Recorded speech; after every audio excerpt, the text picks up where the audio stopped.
మనం ఒక ఆరోగ్య సమస్య వస్తే డాక్టర్ దగ్గరికి వెళ్తాం, వాళ్ళు కొన్ని మందులు రాస్తారు, మనం వాడటం మొదలు పెడతాం. అవును. అంతా బానే ఉంది అనుకుంటున్న టైంలో ఒక వారం తిరిగేసరికి తలనొప్పి లాంటి ఏదో ఒక కొత్త సమస్య స్టార్ట్ అవుతుంది. హ్మ్. వెంటనే మన ఆలోచన ఎటు వెళ్తుంది? అయ్యో, ఇంకో కొత్త జబ్బొచ్చిందేమో, దీనికి వేరే స్పెషలిస్ట్ దగ్గరికి వెళ్ళాలి అనిపిస్తుంది. సరిగ్గా ఇక్కడే మనమందరం ఒక ముఖ్యమైన విషయాన్ని గమనించడం లేదు. అదేంటి? ఆ కొత్త సమస్య అది నిజంగా కొత్త జబ్బు కాకపోవచ్చు. కాకపోవచ్చా? ఆ అది మనం మొదటగా మొదలుపెట్టిన మందు వల్ల కలిగే ఒక దుష్ప్రభావం. అంటే సైడ్ ఎఫెక్ట్ అయ్యే అవకాశం చాలా ఎక్కువగా ఉంది. ఓహో. ఈ చిన్న లాజిక్ని మిస్ అవ్వడం వల్ల ఒక సమస్య కోసం వేసిన మందు వల్ల వచ్చిన ఇంకో సమస్యకు మళ్ళీ ఇంకో మందు వేసుకునే ఒక ఒక విషవలయంలో చిక్కుకుపోతాం. అంటే ఒకదాని తర్వాత ఒక్కటిగా మందుల సంఖ్య పెరుగుతూ పోతుందన్నమాట. కరెక్ట్. ఈరోజు మన విశ్లేషణకందిన సమాచారం ఆధారంగా ఈ ప్రిస్క్రిప్షన్ క్యాస్కేడ్ అంటే ఒక మందు సైడ్ ఎఫెక్ట్ను మరో జబ్బుగా పొరబడి దానికింకో మందు సూచించడం అనే ఈ ఉచ్చు గురించి, దాన్నుంచి ఎలా బయటపడాలో కొంచెం లోతుగా చర్చిద్దాం. తప్పకుండా. ఎందుకంటే ఇది మన ఆరోగ్యంపై మనకు ఉండాల్సిన అవగాహనను పెంచే చాలా కీలకమైన అంశం. సరే, ఈ సైడ్ ఎఫెక్ట్ అనే ఉచ్చు అసలు ఇది ఎలా పనిచేస్తుందో కొంచెం వివరంగా చూద్దాం. హ్మ్. మనకందిన సమాచారంలో చెప్పిన ఉదాహరణ తీసుకుంటే, ఒక వ్యక్తికి చెవి, ముక్కు, గొంతు అంటే ఈఎన్టీ సమస్య వస్తోంది. డాక్టర్ ఒక మందు ఇస్తారు. సరే. అది వాడటం మొదలుపెట్టిన 2-3 రోజులకే విపరీతమైన తలనొప్పి, కొంచెం కళ్ళు తిరుగుతున్నట్లు అనిపించడం మొదలవుతుంది. సహజంగా ఎవరైనా ఏమనుకుంటారు? ఈ తలనొప్పికి నేను వాడుతున్న చెవి మందుకి సంబంధమేముంటుంది? అవును, అస్సలనుకోం. ఇది బహుశా బ్రెయిన్కు సంబంధించిన సమస్యేమో, ఒక న్యూరాలజిస్ట్ను కలిస్తే మంచిదేమో అనుకుంటారు. అక్కడికి వెళ్తారు. అవును, చాలా లాజికల్గానే అనిపిస్తోంది గదా. కాని ఇక్కడే అసలు పొరపాటు జరుగుతోందంటారా? ఖచ్చితంగా. ఇక్కడే మనల్ని మనం వేసుకోవాల్సిన మొదటి ప్రశ్న. ఈ కొత్త లక్షణం మొదలవడానికి నేను కొత్తగా వాడటం మొదలుపెట్టిన మందుకు ఏమైనా సంబంధముందా అని. మన శరీరం మనతో మాట్లాడుతోంది. అదిచ్చే సూచనలను మనం గమనించాలి. నాకు తెలిసిన ఒక కేసులో ఒక పెద్దాయనకు బీపీ మందు మొదలుపెట్టాక తరచూ కళ్ళు తిరుగుతున్నాయని కంప్లైంట్ చేశారు. ఓకే.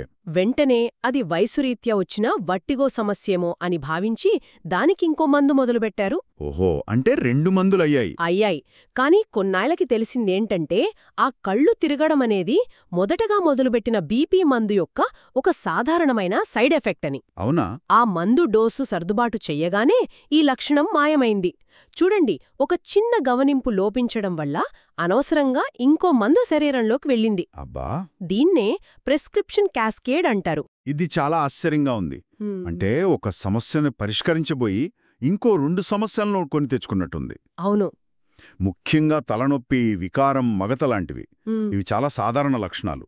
కాబట్టి వాటిని మనం పని ఒత్తిడికో, నిద్రలేమికో ఆపాదించేస్తాం. కానీ మందులతో ముడిపెట్టి ఆలోచించం. కరెక్ట్. అవును. అందుకే ఏదైనా కొత్త మందు మొదలుపెట్టినా మొదటి కొన్ని వారాలు చాలా కీలకం. మన శరీరంలో వస్తున్న మార్పులను ఒక డిటెక్టివ్లా గమనిస్తూ ఉండాలి. ఓకే. ఒక మందు సైడ్ ఎఫెక్ట్ను కొత్త జబ్బు అనుకోవడం ఒక ప్రమాదం. మరి అప్పటికే మనం కొన్ని మందులు వాడుతుంటే పరిస్థితి ఇంకా సంక్లిష్టంగా మారుతుందేమో గదా? అవును. ఉదాహరణకు చాలామంది షుగర్, బీపీ, థైరాయిడ్ లాంటి దీర్ఘకాలిక సమస్యలకు రోజూ మందులు వేసుకుంటూ ఉంటారు. మీరు చాలా ముఖ్యమైన పాయింట్లెవనెత్తారు. ఇది రెండో అతిపెద్ద ప్రమాదం. దాన్ని డ్రగ్ ఇంటరాక్షన్ అంటారు. Drug interaction? సింపుల్గా చెప్పాలంటే 2 వేర్వేరు మందులు మన కడుపులో కుస్తీ పడతాయనుకోండి. ఇది చాలా సింపుల్గా చెప్పారు. ఒకదానితో ఒకటి కలవడం వల్ల వాటి పనితీరు మారిపోతుంది. ఒకటి ఇంకోదాని ప్రభావాన్ని విపరీతంగా పెంచేయొచ్చు లేదా పూర్తిగా తగ్గించేయొచ్చు. ఓరి నాయనో. కొన్నిసార్లు ఆ రెండూ కలిసి మన శరీరంలో ఊహించని ప్రమాదకరమైన కొత్త దుష్ప్రభావాలకు దారితీయవచ్చు. అంటే మనం కొత్తగా వెళ్లిన డాక్టర్కి మనం అప్పటికే వాడుతున్న మందుల గురించి చెప్పకపోతే చాలా పెద్ద రిస్క్ తీసుకుంటున్నట్టే, నిస్సందేహంగా. అయితే ఇక్కడ మరో చిక్కుంది. చాలామంది మందులు అంటే వాళ్ళేమనుకుంటారంటే కేవలం డాక్టర్ ప్రిస్క్రిప్షన్తో కొన్నవే అనుకుంటారు. నిజమే. కానీ మనం వాడే విటమిన్ టాబ్లెట్లు, హెర్బల్ పౌడర్లు, ఆయుర్వేద చూర్ణాలు లేదా తలనొప్పికి అప్పుడప్పుడు వేసుకునే పెయిన్ కిల్లర్స్ వీటిని లెక్కలోకి తీసుకోరు. అవును. కాని ఇవి కూడా మిగతా మందులతో కలిసి తీవ్రంగా స్పందించే అవకాశం ఉంది. ఇది నిజం. వాటిని మనం మందులులాగా కాకుండా సప్లిమెంట్స్ లాగా చూస్తాం. కానీ నాకు సందేహం. అడగండి, ఇదంతా రోగి బాధ్యతేనా? మనం వెళ్ళినప్పుడు డాక్టర్లే అడగాలి కదా, మీరు ఇంకేమైనా మందులు వాడుతున్నారా అని. వాళ్లకే ఎక్కువ తెలుస్తుంది. ఇది చాలా మంచి ప్రశ్న. ఇది ఇద్దరి బాధ్యత.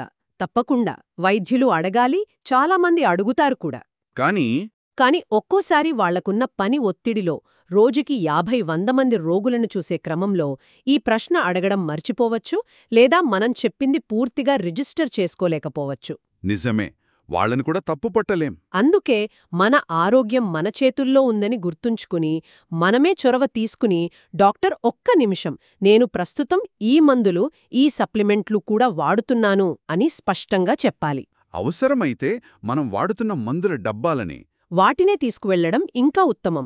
ఎలాంటి కన్ఫ్యూజను ఉండదు. అంటే మన మెడికల్ హిస్టరీకి మనమే ఉత్తమమైన కీపర్ అని ఒప్పుకోవాలి. ఖచ్చితంగా. డాక్టర్పై భారం వేయకుండా మన బాధ్యతగా పూర్తి సమాచారం అందించాలి. ఖచ్చితంగా. ఎందుకంటే సరైన సమాచారం అందితేనే డాక్టర్ సరైన నిర్ణయం తీసుకోగలరు. అనవసరమైన రిస్కులను మనం ప్రారంభంలోనే నివారించగలుగుతాము. సరే, ఈ సైడ్ ఎఫెక్టుచ్చు, డ్రగ్ ఇంటరాక్షన్ ప్రమాదం, ఈ రెండింటి గురించి విన్న తర్వాత కొంచెం ఆందోళనగా ఉంది. అవును. మరి సమస్యల్లో చిక్కుకోకుండా ఉండాలంటే ఒక రోగిగా మనం ఏం చేయాలి? మన చేతుల్లో ఏమైనా ఆయుధాలున్నాయా? తప్పకుండా ఉన్నాయి. మన సమాచారం ప్రకారం ఒక చైతన్యవంతమైన రోగిగా మారడానికి ఒక 4 సూత్రాల personal health care safety kit ఉంది. Personal health care safety kit. ఆహా, వినడానికే బాగుంది. ఏమిటవి? దీన్ని పాటిస్తే చాలా వరకు ఈ ప్రమాదాలను నివారించవచ్చు. అందులో మొదటిది మరియు అత్యంత ముఖ్యమైనది స్వీయ పర్యవేక్షణ. స్వీయ పర్యవేక్షణ అంటే మనల్ని మనం ఒక డిటెక్టివ్లా గమనించుకోవటం. కొత్త మందు మొదలుపెట్టాక శరీరంలో లేదా మానసికంగా వచ్చే ఏ చిన్న మార్పునైనా గమనించాలి. ఓకే. ఒక చిన్న నోట్బుక్ పెట్టుకుని మందు మొదలుపెట్టిన తేదీ, ఏ రోజు ఏ కొత్త లక్షణం కనిపించింది అని రాసుకుంటే ఇంకా మంచిది. ఇది మంచి ఆలోచన. దీనివల్ల డాక్టర్తో మాట్లాడేటప్పుడు, డాక్టర్, ఈ మందు మొదలుపెట్టిన 3వ రోజు నుంచి నాకు కొంచెం తల తిరుగుతున్నట్లు అనిపిస్తోంది అని గాలిలో చెప్పకుండా ఖచ్చితమైన వివరాలతో చెప్పగలం. సరిగ్గా అదే. ఇక రెండో ఆయుధం స్పష్టమైన సంభాషణ. మనం మున్నే చర్చించుకున్నట్లు మనం వాడుతున్న ప్రతి ఒక్క మందు, సప్లిమెంట్, ఆఖరికి ఆయుర్వేద కషాయం గురించి కూడా కొత్త డాక్టర్కు పూర్తి జాబితా ఇవ్వాలి. మాటలతో చెప్పడం కన్నా ఒక కాగితంపై రాసి ఇవ్వడం లేదా మందుల ప్యాకెట్లనే తీసుకువెళ్లడం వల్ల ఎలాంటి గందరగోళం ఉండదు. సరే, స్వీయ పర్యవేక్షణ, స్పష్టమైన సంభాషణ. ఇక మూడోది చాలామంది పట్టించుకోని కీలకమైన విషయం, మన ఫ్యామిలీ డాక్టర్ను సంప్రదించడం. Family doctor? అవును. ప్రతి చిన్న విషయానికి నేరుగా స్పెషలిస్టు దగ్గరికి పరిగెత్తకుండా ముందు మన పూర్తి ఆరోగ్య చరిత్ర తెలిసిన ఫ్యామిలీ డాక్టర్ సలహా తీసుకోవడం చాలా ఉపయోగకరం. ఎందుకని? స్పెషలిస్టులకే కదా నిర్దిష్ట సమస్య గురించి ఎక్కువ తెలుస్తుంది. కేవలం నరాల సమస్యల గురించే ఆలోచిస్తారు. నిజమే. కాని ఒక ఫ్యామిలీ డాక్టర్ మనల్ని ఒక సంపూర్ణ వ్యక్తిగా చూస్తారు. వారికి మన బీపీ హిస్టరీ తెలుసు, షుగర్ లెవెల్స్ తెలుసు, గతంలో ఏ మందులు పడలేదో తెలుసు. వాళ్ళ దగ్గర మన పూర్తి డేటాబేస్ ఉంటుందన్నమాట. అవును. అందువల్ల ఒక ఈఎన్టీ స్పెషలిస్ట్ ఇచ్చిన మందువల్ల వచ్చిన తలనొప్పికి ఒక న్యూరాలజిస్ట్కున్న సంబంధాన్ని ఫ్యామిలీ డాక్టర్ చాలా సులభంగా గుర్తించగలరు. వాళ్లు మన హెల్త్ హెడ్ క్వార్టర్స్ లాంటివాళ్లు. ఇది చాలా విలువైన సలహా. ఇక 4వది, ఇది కొంచెం ఆధునికంగా, ఆసక్తికరంగా ఉంది. మన సోర్స్లో ఆధునిక టూల్స్ వాడకం, అంటే చాట్‌జీపీటీ లాంటి ఏఐ టూల్స్ వాడమని సూచించారు. అవును. ఇది వినగానే చాలామందికి అయ్యో, డాక్టర్ బదులు ఇంటర్నెట్ను నమ్ముకోవాలా అని అనిపించచ్చు. ఇక్కడొక స్పష్టత చాలా అవసరం. ఇది స్వయంగా వ్యాధి నిర్ధారణ చేసుకోవడానికి అస్సలు కాదు. అలా చేస్తే అది మహాప్రమాదం. కరెక్ట్. ఇది కేవలం మన హోంవర్క్ కోసం మాత్రమే. ఉదాహరణకు, డాక్టర్ ఒక మందు రాశారనుకోండి, దాని గురించి ప్రాథమిక సమాచారం తెలుసుకోవడానికి దీన్ని వాడొచ్చు. ఎలా? ఈ మందు వల్ల సాధారణంగా వచ్చే దుష్ప్రభావాలేమిటి, లేదా ఈ మందు బీపీ మందులతో కలిపి వాడొచ్చా అని అడిగి తెలుసుకోవచ్చు. అంటే ఆ సమాచారంతో మనం డాక్టర్ దగ్గరికి వెళ్ళినప్పుడు, డాక్టర్, ఈ మందు వల్ల తలనొప్పి వచ్చే అవకాశం ఉందని ఆన్లైన్లో చదివాను, నాకు కూడా అలాగే అనిపిస్తోంది, ఇది దానివల్లేనా? మరింత తెలివైన ప్రశ్నలు అడగడానికి మనం సిద్ధంగా ఉంటాం. అవును. ఇది మన సంభాషణను మెరుగుపరుస్తుంది. ఖచ్చితంగా. దీనివల్ల మనం చికిత్సలో కేవలం నిష్క్రియాత్మక గ్రహీతలుగా కాకుండా చురుకైన భాగస్వాములుగా మారతాం. మన ఆరోగ్యంపై మనకు నియంత్రణ పెరుగుతుంది.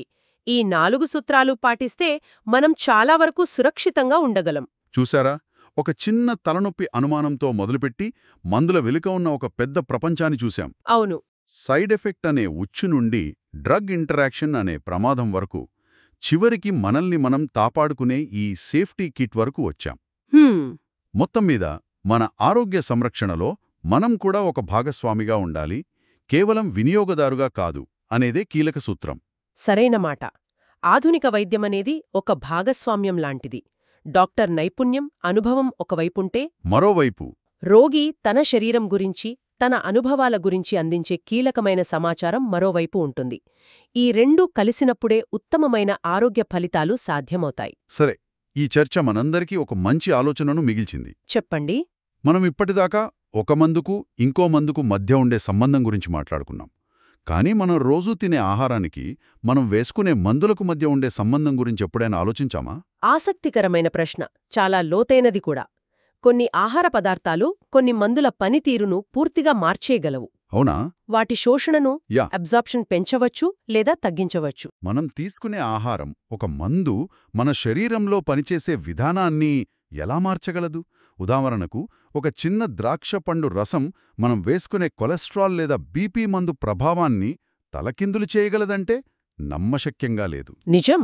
అది వాస్తవం. బహుశా ఇది మనం మరోసారి లోతుగా అన్వేషించాల్సిన అంశం.